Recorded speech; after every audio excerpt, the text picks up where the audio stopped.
Can't afford a Kimber? Well, let's talk Rock Island 1911 on the next Fit and Fire. Shooter ready?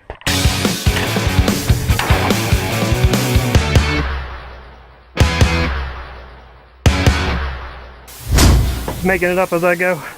Welcome to another edition of Fit and Fire, your home for guns and gear and the fitness to do both. I'm Mark and I really appreciate you guys stopping by. So as I mentioned in the intro, I'm talking about the Rock Island 1911. Specifically, we're going to talk about the Rock Island M1911A1 full-size TACT 2 chambered in 9mm. Now, when this pistol got to my FFL, which is Flying Monkey Gun Works, Jim popped the box open and blew me away with what I saw. Initially, when I was offered this pistol, I heard Rock Island's name and thought, this is going to be an entry-level pistol and it's just not going to have many bells and whistles. But then I took a look at it and was blown away. I'm surprised at how many features this pistol has, and we'll get into those here in just a second. But I'd be remiss without actually saying thank you to Jim and Flying Monkey Gun Works for helping me out with getting the transfer done. If there's any FFL needs that you might need taken care of, or even some gunsmithing, I'd encourage you guys to check out Flying Monkey Gun Works. Jim will get you taken real good care of. So anyway, thanks Jim, I really appreciate the help on this. So let's get into this pistol. Again, Rock Island M1911A1 full size, or FS, TACT 2 chambered in 9mm. So the overall dimensions of this is going to be 8 3/4 inches long with a 5-inch barrel.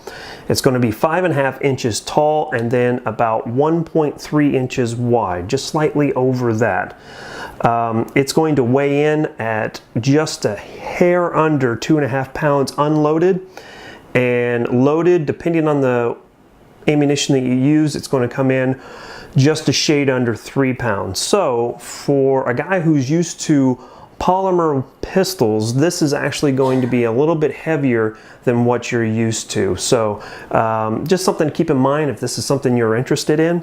Now, I have a special place in my heart for 1911s. I grew up with a father who believed that 1911 was the only pistol out there, and the .45 was the only caliber that a person should shoot. Well, as I grew up in the military and had to shoot the Beretta 92F, it's my sidearm, got used to the 9mm round, got out and started competition shooting, I got used to the 9mm. So when I heard that there was a 1911 chambered in the 9mm, I was actually really surprised and really interested to see what it was all about. So let's get into it. Overall, the Rock Island tactical pistol contains many out-of-the-box features that used to be custom work for 1911s. Those include Novak-style sights, magwell, extended beaver tail with a memory bump, G10 grips, that sort of thing. Two features that may escape initial notice are on the trigger and on the trigger bow.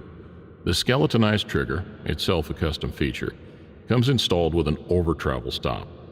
This hex set screw can be adjusted to where it stops against the frame just after the trigger breaks, so the user will enjoy virtually zero over travel. This can be adjusted easily while the gun is assembled. Over adjustment, however, can prevent the sear from releasing, making the pistol impossible to fire. It's also a good idea that once you find a setting that works, back it out just a hair to give yourself a little bit of tolerance, and then lock it in place with some blue Loctite. The trigger bow has small tabs machined into the front of it, close to where it attaches to the trigger. To see this, you're going to have to disassemble the pistol and pull the trigger bow out. When bent forward, these stop the trigger from moving forward when it resets. Ideally, these can be adjusted to where the trigger stops forward movement just after the sear resets, so the user will enjoy virtually zero take-up. Now, over-adjustment leads to the sear never, or worse, inconsistently resetting. Competition shooters, you will probably want to tune these as tightly as possible. Within reason, you don't want your gun tying up during a match. Duty and carry pistol arrows will want to leave a little bit of slack at each end. because too tight of tolerance and a little bit of dirt and buildup, as happens in a holster, could cause a malfunction, and that's not something you want in a life or death situation. Is that you, God? No, Mark, it's just me, Jim. Yeah, that makes sense. All right. Well, thanks, Jim. I really appreciate your expertise. So, with that being said, let's get back into the pistol here.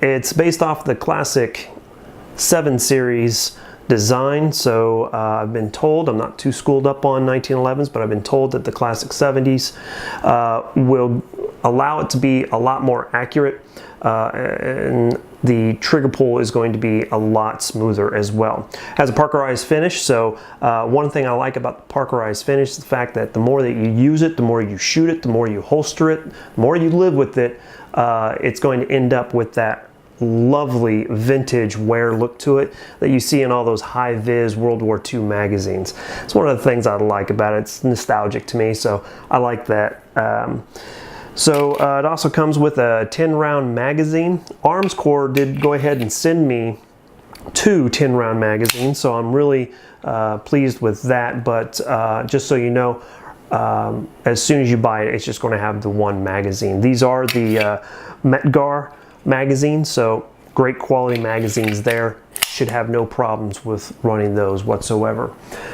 MSRP on this is $722, but I would imagine the street value is going to be a little bit less than that. I would probably venture to guess anywhere between $650 and $700. So I would say a pretty decent value for everything that you're getting with this pistol, and all the different features that comes with it.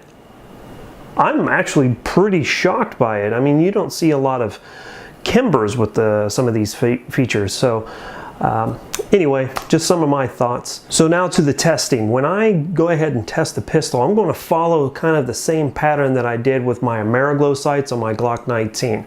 So all I'm going to do is I'm going to go to an indoor range and just casually shoot the pistol, get used to it, understand what the recoil is like.